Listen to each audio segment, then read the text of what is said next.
They just ain't built like us. That's a fact I'm reminded of almost every day. So I'm just departing from the wage cage, and the last 2 days I've been doing a little bit of extra contractual work, meaning that I've been doing work that is far outside of my job contract. Just it couldn't be more far removed from it. And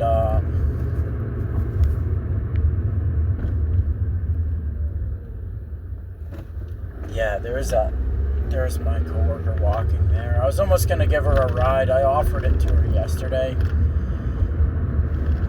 but she declined respectfully. I asked her, because I seen her kind of walking down the road after we left the wage cage together, and I'm like, "Hey, are you good?" She's like, "Yeah, I'm all good." Strong, independent woman. I don't think, there was enough propinquity that I don't think she would have been, necessarily scared to get in a car with me. Even though I'm, quite literally 3 times her size. But, I've had to do some extra contractual work, meaning I've been doing some work that was outside of my contract, outside of my job contract, not my job whatsoever. But again, just like that truck driving place where I got hired as a sanitation worker, which was really a janitorial job, which was really that they wanted me to drive the transport truck and do part-time janitor stuff for the rate of pay that a fucking janitor would receive. I'm in a similar situation here yet again, my boyos, because they saw that I had some sanitation experience on my resume, and now they've opportunistically taken that as, they've asked me to basically restore a kitchen.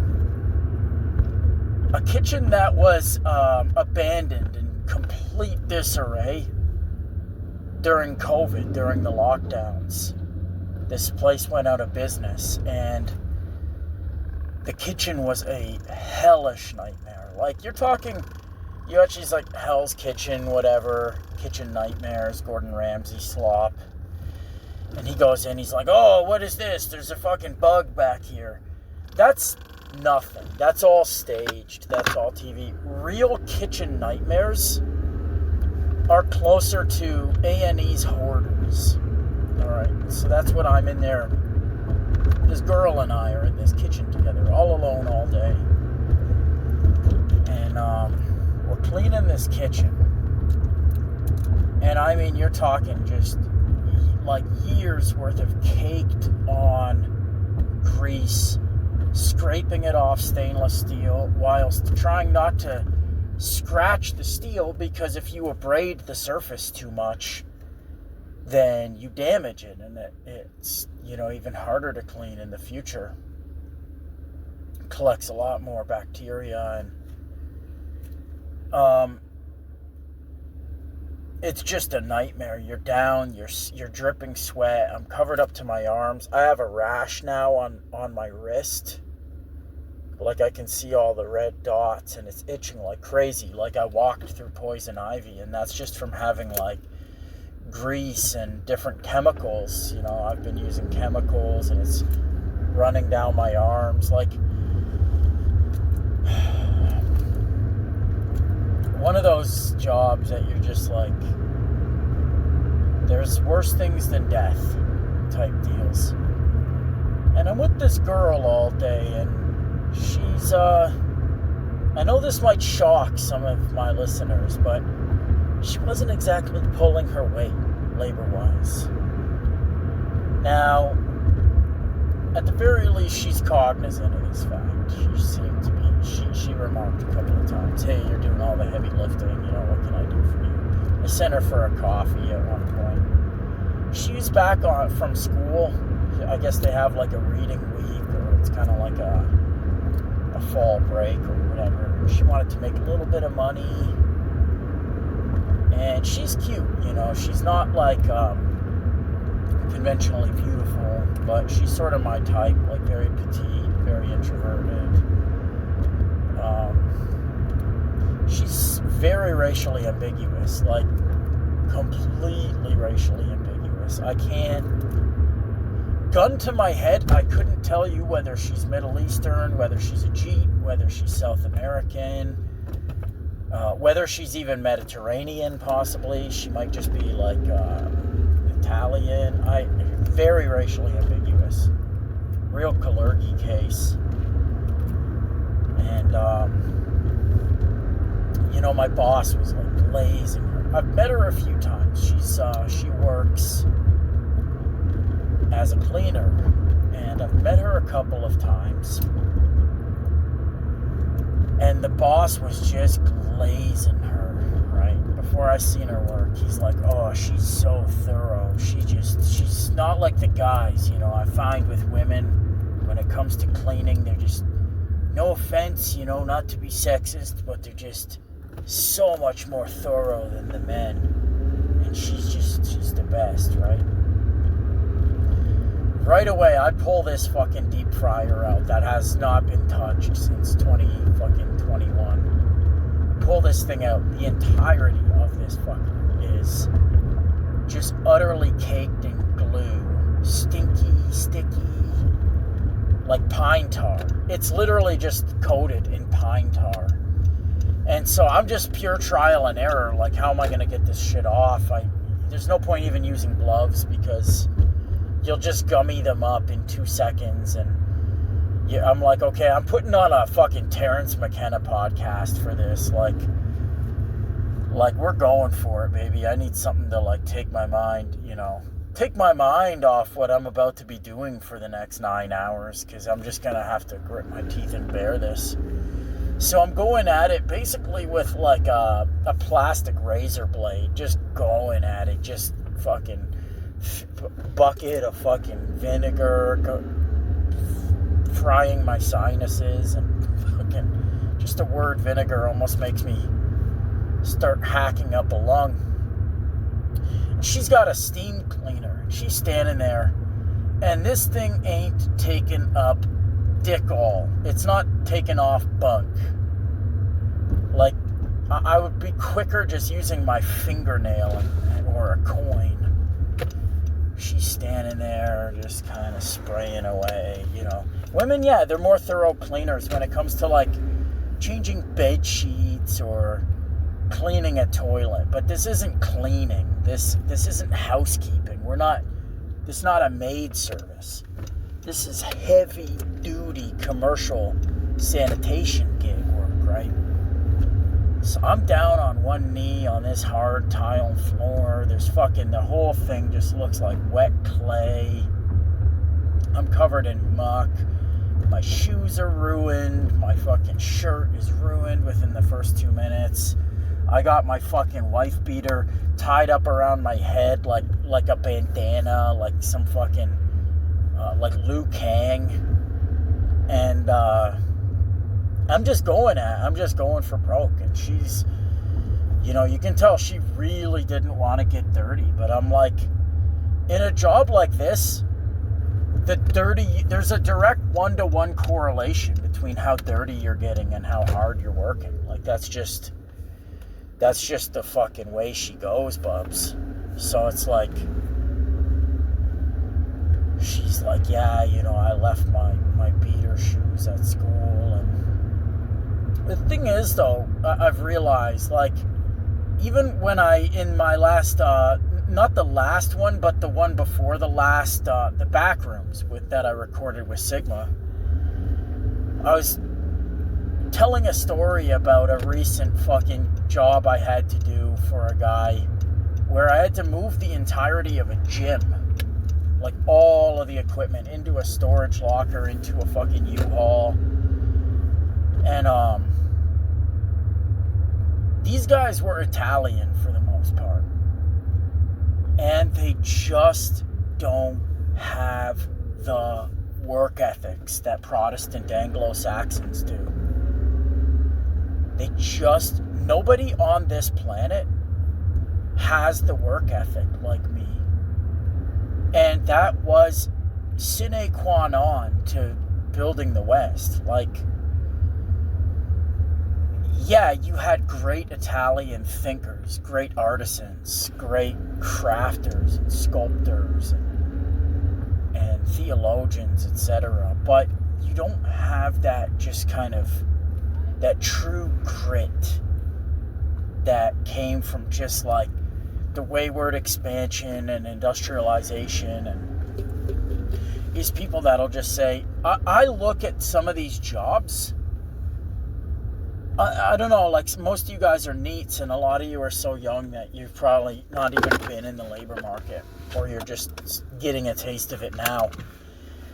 I've had jobs where you walk in, okay, it's 8 in the morning, you've just had your coffee, you walk in, you know you're there till 2, 3 o'clock, and the place is a fuck. It's just it's nightmarish. It's like Hoarders, that show. You walk in and you're like, man, this place is just turned the fuck out. And somehow, some way, all of this needs to be sorted. It needs to be fucking fixed. It needs to get done. And you look around at the people, you know, you got some Foyds, you got some Brownoids, you got some Shitalians, whatever, whoever you happen to have the misfortune of working with. I never get to work with like another waspy millennial man like myself. And it's always just some guy, like some dead weight, who's arguably, more often than not, they're detracting more than they're adding to the productivity, just by even with the best intention in the world. It's like, man, you guys you're not workhorses. And I don't take pride in being like that. Like the problem with a lot of white guys is that they take pride in being workhorses. They're like, yeah, I just 15 hours a day, shit, man, you're lucky. I work 16. Like this type of mentality where you just end up being like a bag holder. You just end up being silly, you know. You end up being a doormat and you're taking pride in it because you're like, yeah, you know, I've been out here on the tarmac for fucking, I haven't had a day off in 30 days and fucking I'm going to do 30 more. I don't take any pride in that, but fundamentally and essentially, I am that guy. Like, I descended from those guys. That's, like, genealogically, I descended from those types of people where it's like, they would just be like, okay, I'm not sitting, my ass is not touching another chair until I build this fucking barn. And you look up to the sky, and you're like, there's no deities coming down from the sky to do this work for me.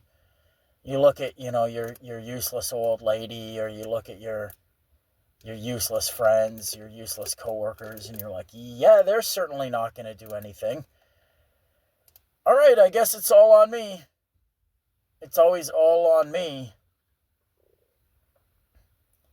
Like I was kind of telling my girlfriend about this other girl this morning, saying, you know, she doesn't really do much. And she goes, well, you're both getting the same amount of pay, so you should just do as little as she does then, and just, like, don't do any more than that. Just meet her where she's at. That all sounds well in theory, and like coming from a woman, this is what they would do, right? This is how they would respond to this kind of a situation that they felt was, you know, unjust or exploitative or whatever. They don't understand why that wouldn't work if I did it. If I did that, what she's saying, if I just was like, okay, well, productivity is going to grind to a fucking halt then. The entire world would stop spinning on its fucking axis if I did that. Like, in a sense, the entirety of like the civilized world is predicated on the fact that I just took that plastic razor and scraped the crud off that fryer. At a certain point, everybody's looking at everybody else and they're like, I don't want to, it's going to fuck up my shirt. I don't want to fuck up my t-shirt.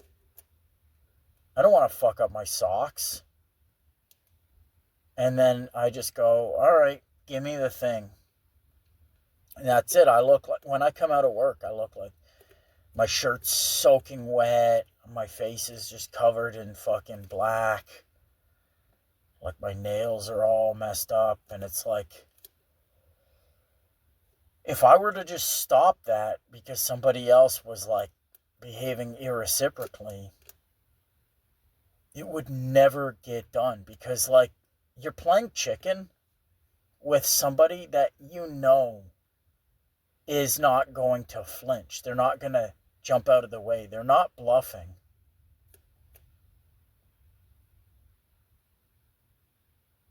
They're not bluffing. It's like the same thing with, because it's an incapacity that they have. It's not like a willing choice. But I don't necessarily blame them for not pulling their own weight, because why would they do that when they have the leverage to not and still reap all of the benefits? Like, my view of human nature is that we tend to do the least that we can feasibly get away with while still satisfying our goals and desires. And so, for her, right, I asked her, have you ever, I asked her straight out, not even to be rude. I'm like, have you ever had a job before? She said, no, this is pretty much, what I've done. And she's just going away to school now. Lives away in a residence. And, her and I might as well be a different species entirely. Like, we're a different kind altogether, because I have worked so many of these hellish jobs. Just complete rope fuel. That I'm so hardened. I'm such a hardened veteran. I'm almost like, I've seen it all. There's nothing anybody can really tell me about waging the cage. And then to have, be working alongside somebody who's, so green, so inexperienced, who has no idea about, what all of the creature comforts that she enjoys are built on rubes like me, saps like me, doormats like me. That behind the scenes, we climb inside of a machine until our fucking our legs are cramped so much you can't feel them, and you're reaching around, you get cuts all over, and everything's stinging and burning, and there's chemicals getting inside the wounds, and you're just gritting it out. You're just doing the impossible. You're performing all of these tasks that, we haven't quite figured out how to automate. There's just, grease on a pipe. And it's like, oh, that's how that gets done. I thought the world was just this is temperate thing that it somehow maintains itself, like as if you don't have to just, as if somebody doesn't have to just jam a fucking metal rod through the center of that pipe and push the sledge out and then grab it with his bare hand and scrape it into the trash can and then like take it out to the dumpster. Society is held together by all of the in-between things, the unsung heroes that perform these like really gritty, really awkward tasks where there is actually no easy way to do it. I think Western Decline talked about something similar on a stream some months ago where he said sometimes, you're working on a car and things are just seized. Things are just, they're locked up and they don't come apart. And at a certain point, it's just like, I know that what I'm about to do for the next 20 minutes is going to result in my hand being shredded, bloody raw, bloody red. And you just have to, there is no easy way to do it. There is no tool for it. There is no strategy for it. Some white guy just has to put his hand into the blender and turn it on. And we don't have the leverage to just say, well, I'm not going to do it. Because we know instinctively that if we said that, nobody else would go, well, I think he's serious. I think we better actually start playing our part. Nobody would do that. They would just say, okay, then obliteration it is. Absolute full-scale societal obliteration it is. Like, they're not going to work. They're not going to aid or assist you while you work. They fundamentally lack the capacity to do anything, to contribute anything. It gets to a certain point where you know for a fact, you don't even know, you don't even have to test the theory. You know a priori that none of the people who live in your house are going to say, take the trash out on garbage day. They're just not. If you don't do it, it will sit there until next week. And if you don't do it next week, it'll sit there for another week until eventually they'll start whinging and bitching. They'll do anything but take it out. They'll, oh, why has this been here so long? What the fuck? What the fuck? Why didn't it go out?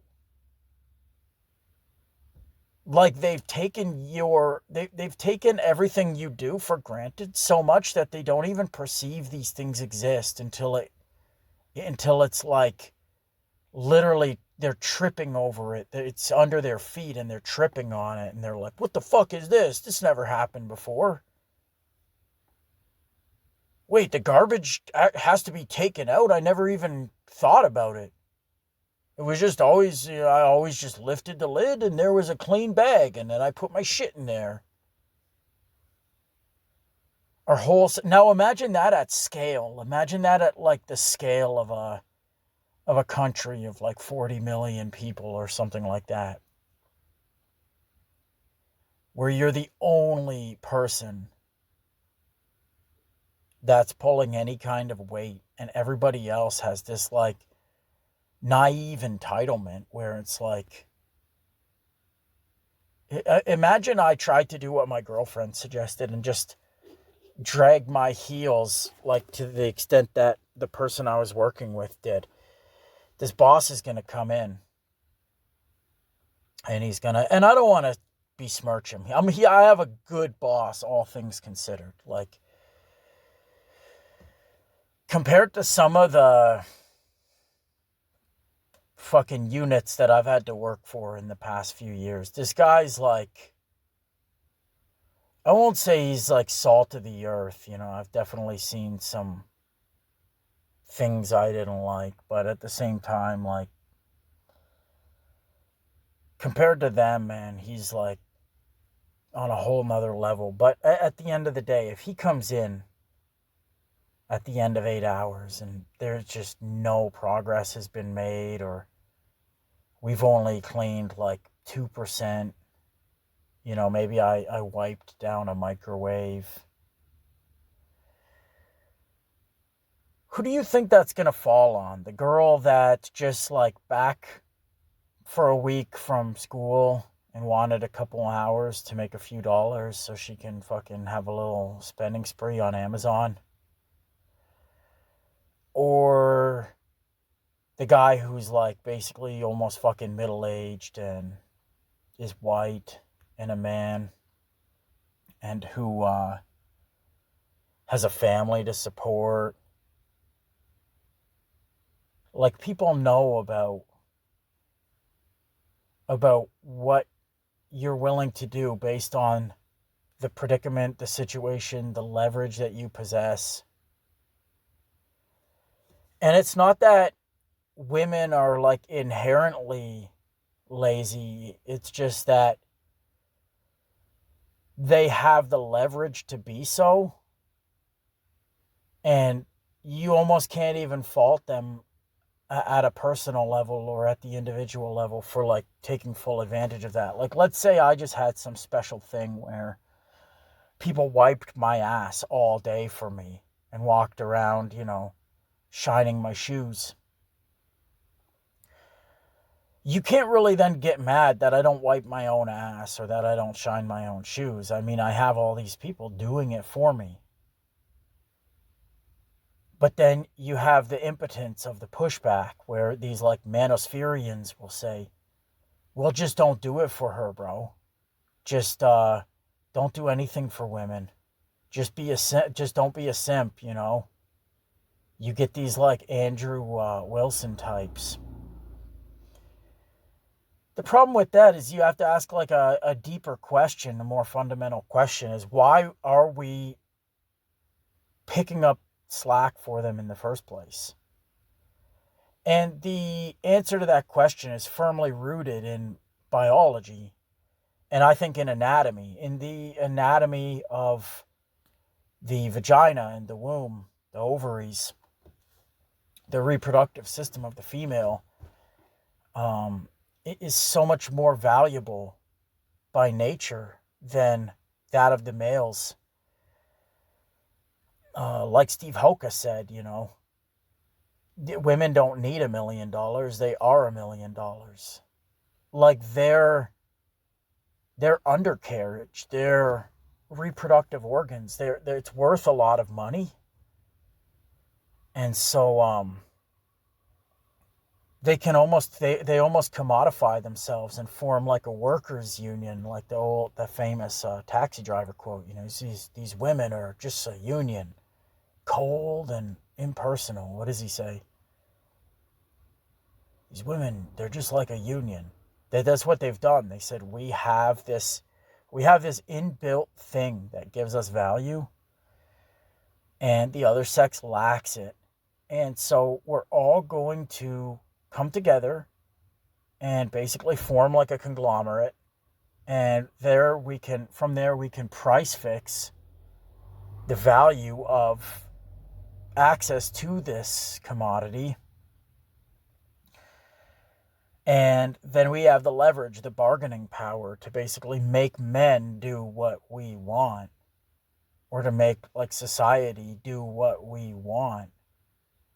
And anybody who violates it will be trampled under the feet of other men who are deciding that their biological imperative is too great to, really honor some type of pact with other men or some like bro code. So the problem of superior female leverage is not to be overcome with just a mere attitudinal shift where you just say, I'm not doing it anymore. Because it doesn't like, women don't have a hierarchy, they have a heterarchy. It's horizontal rather than vertical, and as such, it doesn't. Any particular woman or any particular man abandoning their post or like refusing to kind of play their part does nothing to hinder the dynamic as a whole. Nothing. It's very anti-fragile and stable. The matriarch, gynocentrism. It's very stable and anti-fragile. It's not going to be overcome with some guys deciding that they just resent it so much that they're not going to partake anymore.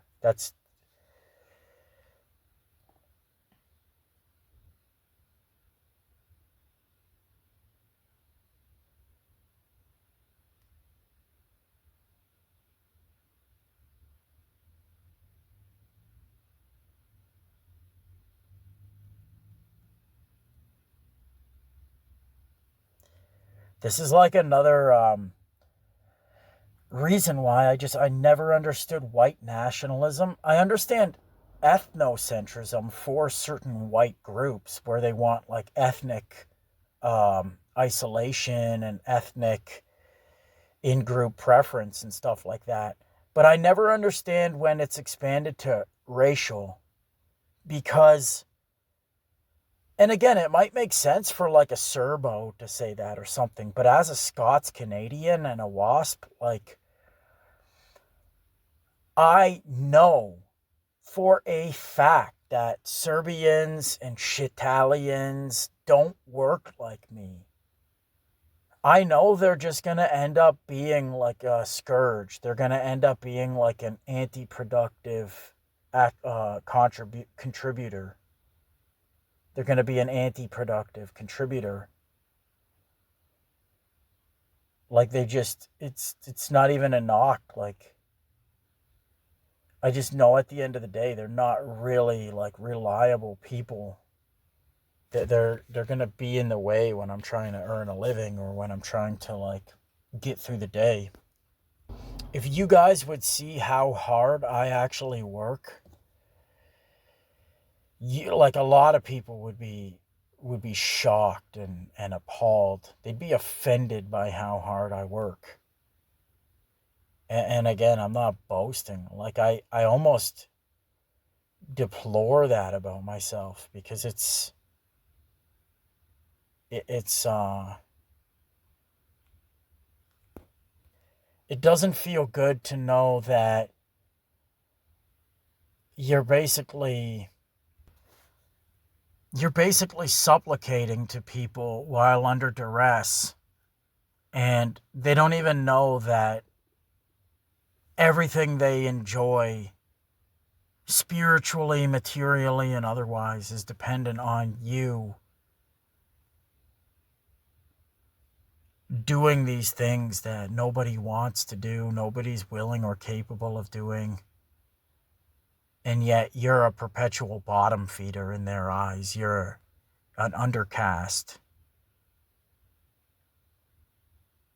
And they'll write you off as an idiot because you don't necessarily exist like in the same manner that they do. You're not privy to the same type of social trends and the slang that they are. And so you just get disregarded as an idiot. If you don't know who Cristiano Ronaldo or Lil Dindu is, then you're basically just written off as an idiot, because they always hog the ball and keep it in their court. People don't want to hear about your thing. They want they want theirs to be the hegemon, like whatever, the mass man finds of interest is like what is interesting, and it's the only game in town. They're completely intolerant to the fact that you might have some kind of special knowledge or skill that they don't know about, but that is of worth. So I guess I'm just yapping at this point, but I'm gonna go have a nice shower, and then I might gonna get my day going here. Gonna upload some audiobooks for you guys earlier. I'm gonna tell you about a slam pig nightmare experience that I had about a month ago. So you're gonna want to stay tuned for that. And yeah, there's a lot to come on this channel. I really appreciate you guys. The subscriber count's still trickling in every day. I'm getting, 10 or 15, which is awesome. People are old friends finding their way back like a lost dog, find their way back home to the Dismal Collective. I appreciate that, even though some of you guys are stupid and, too dumb to realize it. I still have a certain respect and appreciation for the listeners. So take it easy, guys.